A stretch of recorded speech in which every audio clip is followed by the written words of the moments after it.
लोकसभा चुनाव के पहले चरण से 24 घंटे पहले लेफ्ट पार्टियों ने पश्चिम बंगाल में लोकसभा चुनाव घोषणा पत्र जारी किया है।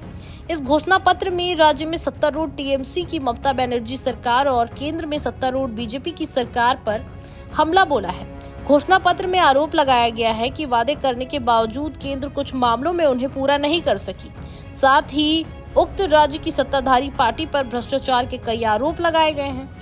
बता दें कि लेफ्ट और टीएमसी इंडिया गठबंधन के घटक दल है, लेकिन पश्चिम बंगाल में इंडिया गठबंधन की दो पार्टियां कांग्रेस और लेफ्ट एक साथ है, लेकिन उनका मुकाबला बीजेपी और टीएमसी के साथ है।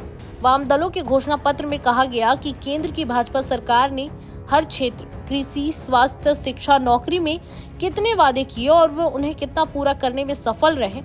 बीजेपी तृणमूल को वोट क्यों ना दे, इसका जिक्र लेफ्ट के मैनिफेस्टो में विस्तार से है।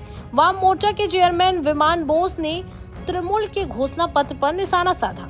लेफ्ट के मुताबिक बीजेपी सरकार संसद में विपक्ष की आवाज दबा रही है। 2 दिनों में 146 सांसदों को निलंबित कर दिया गया है। बिना चर्चा के जबरदस्ती बिल पास कराए जा रहे हैं। यहां तक कि बजट पक्ष भी वही है।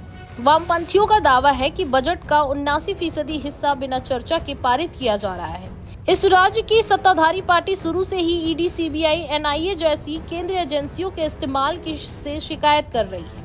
वामपंथियों ने घोषणा पत्र में भी इस बात का जिक्र किया है। वामपंथियों का ये भी दावा है कि केंद्रीय एजेंसियों का इस्तेमाल भाजपा सरकार राजनीतिक उद्देश्य के लिए कर रही है। यहाँ तक कि आयोग को भी पक्षपाती बताया गया। लेफ्ट की शिकायत है कि केंद्र सरकार पैसे के बल पर चुनी हुई विपक्ष की सरकार को भी तोड़ रही है। ध्यान दें कि तृणमूल ने शुरू से ही यही शिकायत उठाई। हाल ही में एनआईए ऑपरेशन के खिलाफ तृणमूल का एक प्रतिनिधिमंडल चुनाव आयोग के दफ्तर के सामने धरने पर भी बैठी है। वामपंथी भी केंद्र के एक देश एक चुनाव के समर्थक है। वामपंथियों का दावा है कि यह प्रक्रिया सारी शक्ति को केंद्रीकृत करने की है। विपक्ष ने कहा कि धर्मनिरपेक्ष देश के निर्माण के लिए क्यों ना बीजेपी को वोट दिया जाए। वामपंथियों का दावा है कि जब मोदी सरकार सत्ता में आई तो भारत 120 देशों में 55वें स्थान पर था। 2023 में यह 111 हो गया। घोषणा पत्र में कृषि संकट का भी जिक्र है। उनका दावा है कि सरकार के बजट और आवंटन को देखकर कृषि और किसानों के प्रति मोदी सरकार के दृष्टिकोण को समझा जा सकता है, क्योंकि उनका दावा है मोदी सरकार ने कृषि और किसानों से जुड़े बजट में 81,000 करोड़ रुपए की कटौती की है। घोषणा पत्र जारी होने के बाद वाम मोर्चा के अध्यक्ष विमान बोस ने राज्य के मुख्यमंत्री ममता बनर्जी के बारे में कहा।